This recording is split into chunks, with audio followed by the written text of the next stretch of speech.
doing today? I'm Jim Haydon with the Haydon team at Realty Connect, and today I am with Steve Ciliato with Lieb Law. And we are going to be stripping the cover off of a real estate transaction and diving deep into the little nuances that happen, the common questions that get asked, and everything in between. We're going to start with, like common questions, then making an offer on a house, and then what are the steps that happen along the way to help buyers and sellers understand why it takes a week or so to get into contract, how come it takes so long to go from contract to closing, different things. So that's it. Steve. Good morning. Thank you. And good morning to our friends at home. Thanks, Jim, for having me. I appreciate it. So first, tell us a little bit about you and where you come from, Lieb Law, the whole 9 yards. We know you were just made partner here. That is true. Congratulations. Thank you. I appreciate it. Yeah. So a little bit about me. Born and raised here in Long Island. I live in Haydon River now with my wife and 3 kids. Been practicing almost 10 years. Seems like 100, but it's been a great 10 years.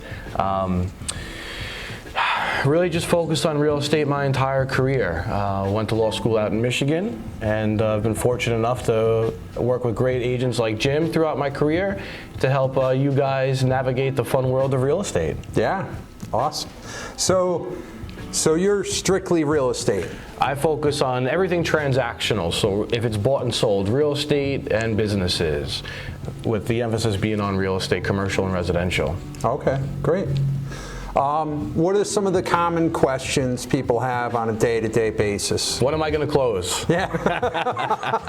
When am I going to close? That's the biggest question. Yep. Yeah. I get that question before we're even in contract. Right. How long is this going to take? So every deal is different. Every deal is unique. A lot of it depends upon the on or about closing date that the parties agreed to from the onset of the transaction. Right. Now, one of the biggest things that people need to remember is the on or about closing dates are soft, flexible dates in New York. They're not like Florida or other states where you close on that date irrespective.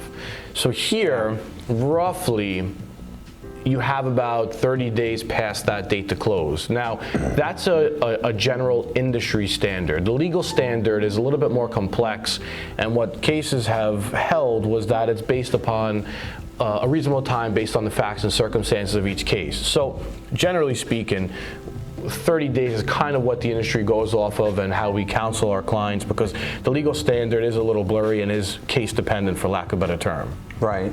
Okay. So now we got that out of the way.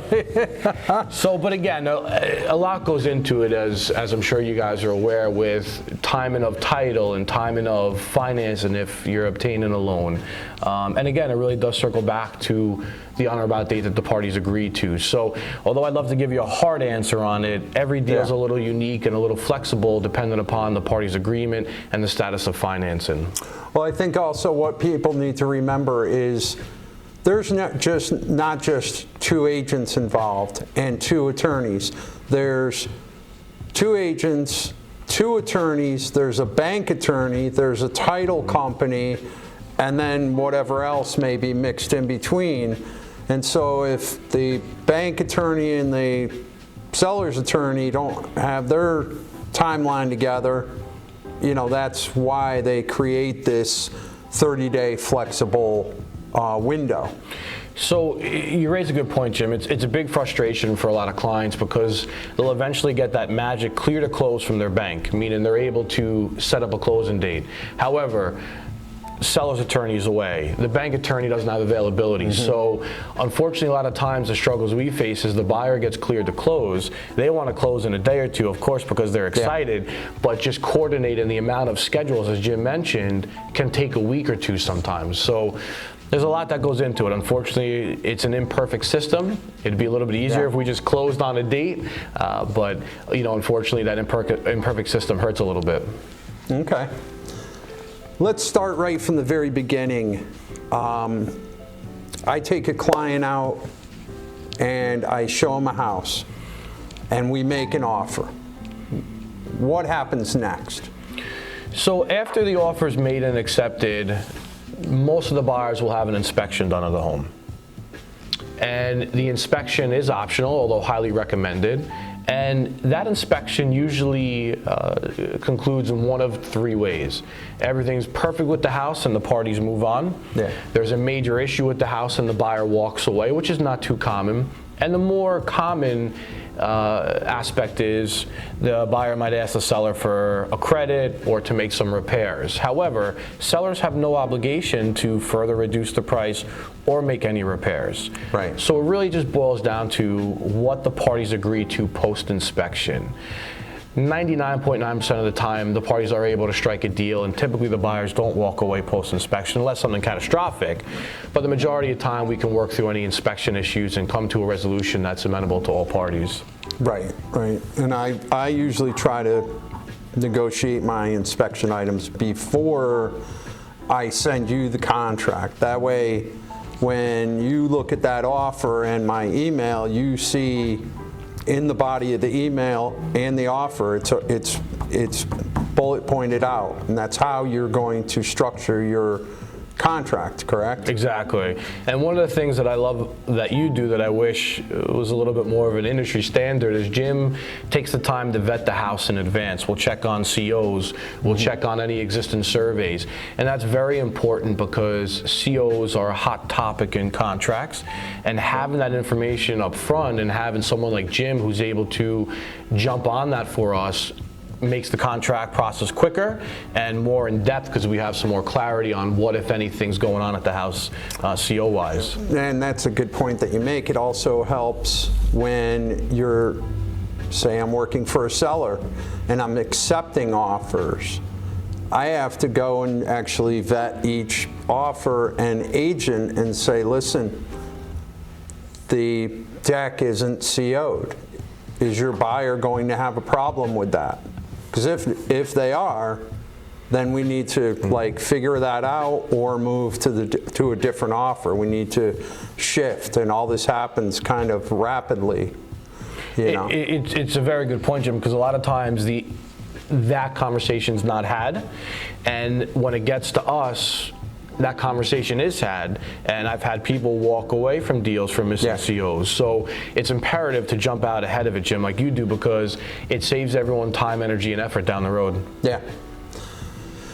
So we've made an offer, we've gone to inspection, we've looked at our inspection items, and then you receive the offer in an email, preferably CC'd with the other attorney, so both of you can connect and you have all the information. What's the next step? So the seller's attorney is the one who prepares the contract and sends them to the buyer's attorney. Now, when I'm on the buy side, my standard practice is once I get that contract, I will set up on a time to review the contract with the client, everything from start to finish, all the different provisions, the protections, the contingencies. That way they have a clear understanding of the contract and what they're embarking on.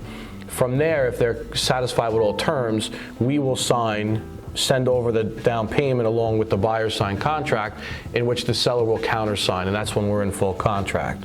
Now, if we're on the sales side of a transaction, we'll actually prepare the contract, send it out to the buyer's attorney, who will send us their comments. At that point, that's when I speak with my client. That way we can review the contract along with the buyer's comments, and same thing, talk about the contingencies, the protection, the timing, and if we're comfortable with all comments from the other side, we'll instruct the buyer to sign and send us over the down payment check. Okay. So when you're talking about down payment, you're talking about this is the initial portion of money which goes into an escrow account, correct? That's correct. What in some states they call it escrow. In our state we call it down payment on contract. They use different terms interchangeably depending on where you are. Sometimes you'll hear earnest money deposit, sometimes you'll hear down payment, or even the term escrow. In essence, what it all boils down to is the buyer usually gives a percentage of the purchase price as a down payment, which binds the contract on the parties when it's signed by all parties. Okay. Now that down payment can vary depending on the type of deal it is, the purchase price, the loan amount. So every structure is a little different. If they're FHA, VA, conventional, and so forth. Okay, so we've made an offer, we've gone to contract, or we've gone to inspection. Then we start reviewing the contract. Once the contract is signed by both parties, buyer signs first, correct? Correct. Then the seller agrees and signs his portion. All the bullet-pointed items are in the contract. Then what happens? So we will send over a copy of the contract to our client's lender in the event it's a financing deal. That way the lender can get underway with their end. Simultaneously, we'll order a title report, which takes 2-3 weeks or so to come in, just depends on the municipality. We have a little bit of a backlog due to COVID still, unfortunately. Yeah. But there's really two main things happening post-contract: title and financing. But we will work closely with the buyer's loan officer to ensure there's a smooth transition on the bank side for whatever is needed for them. Okay. And what's involved with the title? There's a survey. So, as I said, title takes a few weeks to come in. It shows if there's any judgments or liens affecting the property, any mortgages, if there's any open permits, if there's any back taxes that are owed, any violations against the house. It's in essence a snapshot of the parties and the property to ensure the seller can give good title to the home to the buyer. It's like buying a car from your neighbor that has a lien on it. You don't want to buy that car. Right. You want to buy the car that's free and clear. Right. And that's in essence what title is for a house. And there's provisions in contracts which are standard, where in the event the seller cannot give you good title, the deal would terminate and the buyer would receive their down payment back. So there's always a title protection in all contracts. Now, 99% of the time there are no title issues. I personally have never been involved in a transaction where it died over a title issue, but I'm sure it's happened somewhere. Yeah. So we inevitably need to have that protection to ensure our clients are safe if there is an issue. Okay. So title gets ordered, the bank works on their portion, and maybe that's a different episode to bring a banker in and talk about the process of the loan, because a lot of sellers sit there and they go, why is it taking so long? Why is it taking so long? What's the matter with these people? You know, we get a lot of that. Everyday conversation. And it's, you know, you're dealing with a bank that has thousands of files going on all day long.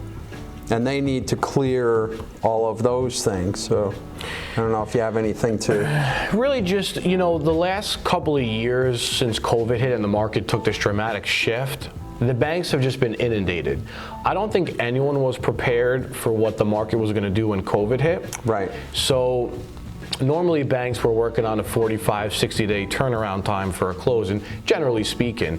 Now those have upticked a little bit because no one was staffed properly for this uptick in refinances and purchases, and the banks have just been inundated. Now that's starting to level off a little bit as of today. However, the banks are still pretty inundated because rates are still historically low. We're inching back over 3%, but historically that's still a phenomenal rate. Yeah. People are still refinancing, people are still purchasing. So, you know, a lot of times sellers are under an impression that because the buyer's pre-approved, everything goes a lot quicker. Now, we do need the buyers to be pre-approved, and Jim vets those types of things to make sure his sellers are working with a qualified buyer. However, it's still not a full underwriting process. So they have to still go through all the financials, the title. That's how we creep up to that 60-day timeline. Okay. So we've ordered title, we've made the offer, we did the inspection, we've gone to contract, we've ordered title, the bank is working on their portion, we're starting to creep up to the closing date. What's the next step?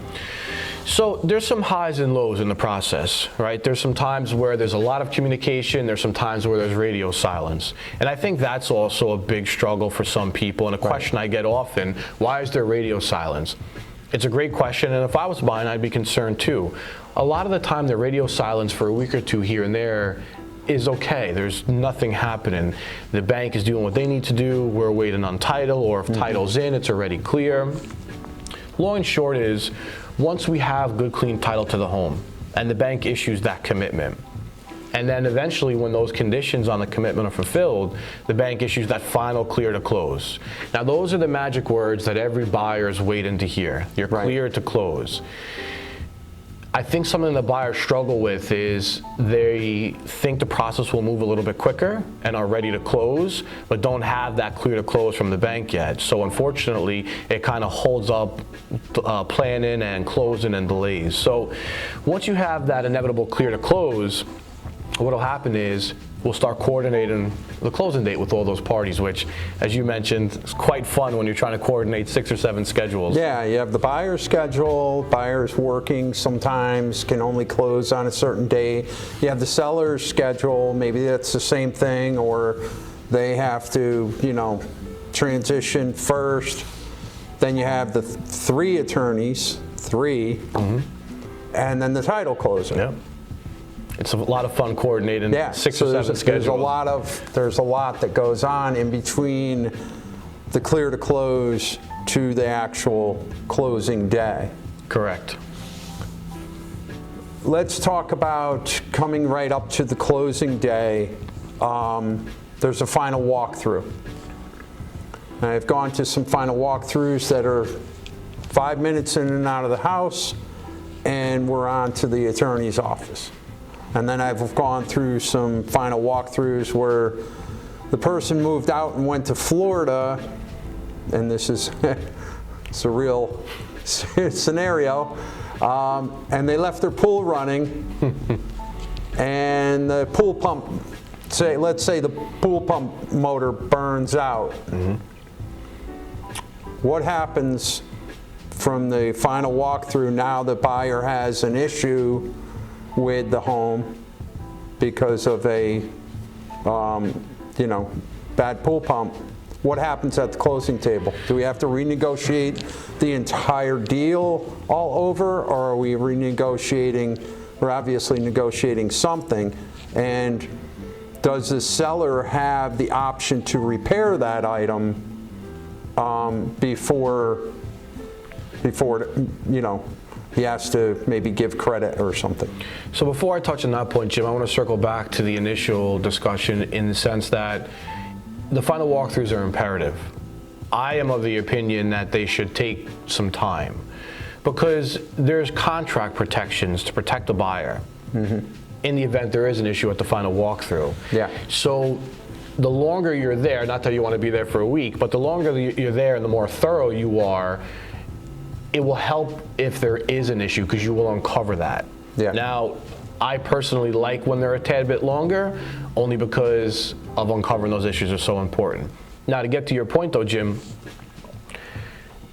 what happens if there is an issue? Well, that's all contract driven. So if your attorney hasn't negotiated that contract properly, you could be left holding the bag. All too often, and I'll use your pool example, all too often I'll have deals where we're selling and there's a pool and the buyer's attorney puts no language in the contract about the pool being in working order, the motor working, the liner not being ripped and things of that nature. And I've had scenarios where the pool motor did actually die before the closing, but contractually the seller was not obligated to repair it. And I've had sellers who did the right thing and gave the buyer a credit, and I've had sellers say, listen, I'm not contractually obligated to take care of this and I will not. And I've had some pretty upset buyers over it. So yeah, contracts will have certain representations that the plumbing, heating, electric, mechanical systems, appliances are all in working order. And that's why it's so imperative, A, to make sure that contract's negotiated properly, because let's say there's a waterfall or a pool or a wood burning stove or something you want specific in the contract to ensure that it's working. And again, in addition, contract driven and that final walkthrough are key pieces in the deal. I feel like when I'm hearing you talk, I feel like there's just so many little nuances to a transaction that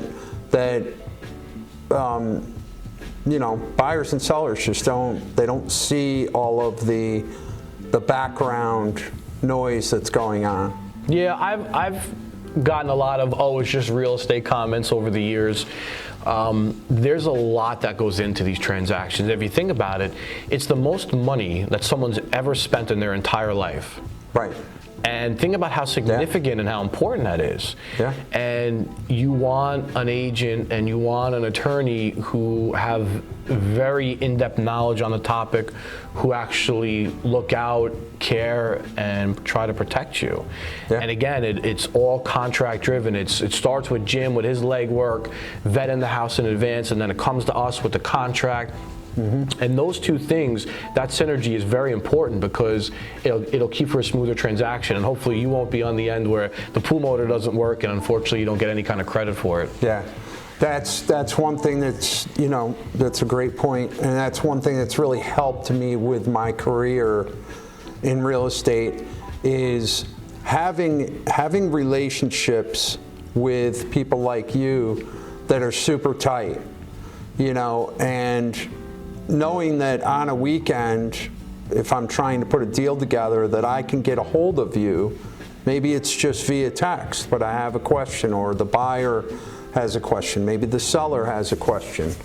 And then when you're working, having all your relationships, the title company, and so on down the line, inspectors, having those good, solid relationships really help to move the transaction down the road faster. So real estate is definitely a 24/7 business, as you say. Yeah. And it's funny because I hear a lot of people pride themselves on the fact that they're available 24/7. But quite frankly, everyone is. And if you're not in this business, then you're in the dust.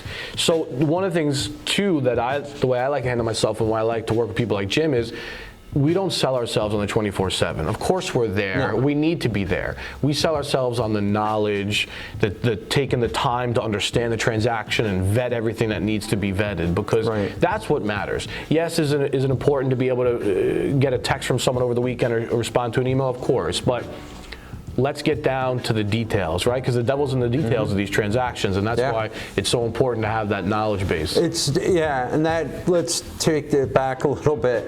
Like, if a real estate transaction is put together properly, then there should be very little to none as far as issues, and you shouldn't have to be reaching out to people over the weekend because there's a catastrophe if the transaction is put together properly.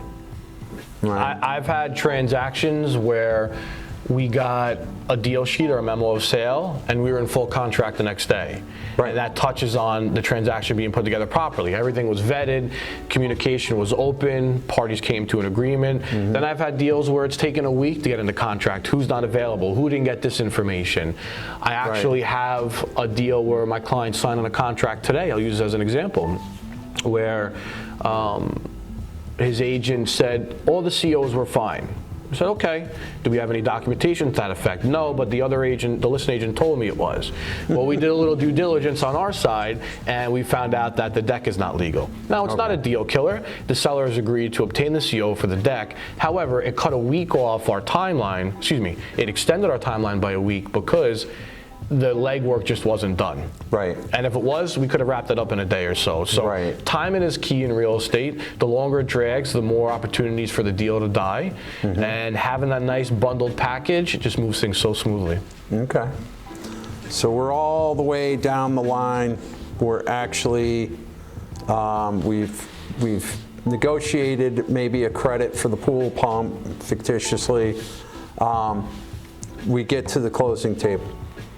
What's that whole process? That's where the magic happens. Yeah, that's where we get paid. Our favorite day, right? So if you're purchasing, you have a lot of heavy lifting to do, because if you're getting a loan, inevitably the bank attorney will appear at the closing.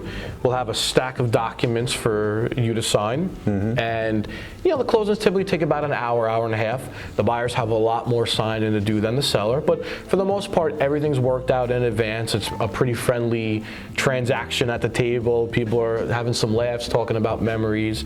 On the sales side, It's only a couple of documents, so for the seller it goes a little bit quicker. They really just get to hang out for the most part at the closing table and take their checks and call it a day. But 99% of the time, the closings are typically about an hour, hour and a half. Everything goes smoothly because everything's worked out in advance. It's just putting some pen to paper and passing some money over at that point. Okay. I think that's it. We ripped through a lot. Yeah. We're going to break these tidbits down into bite-sized 1-minute chunks and, you know, really dig into what is power of attorney, what is a contract, what is this, what is that, and really, you know, define every single little piece for you guys, and that way you have a ton of information. Yeah, having the overview is great, right? But as Jim said, let's dive into the details and talk about the different steps and a little bit more finer what to expect at each phase, the timing of each phase. That way you have a much better understanding of the process and you're more comfortable going into it. So yeah, awesome. Yeah, sounds good. Yeah, thank you. Thank you. All right.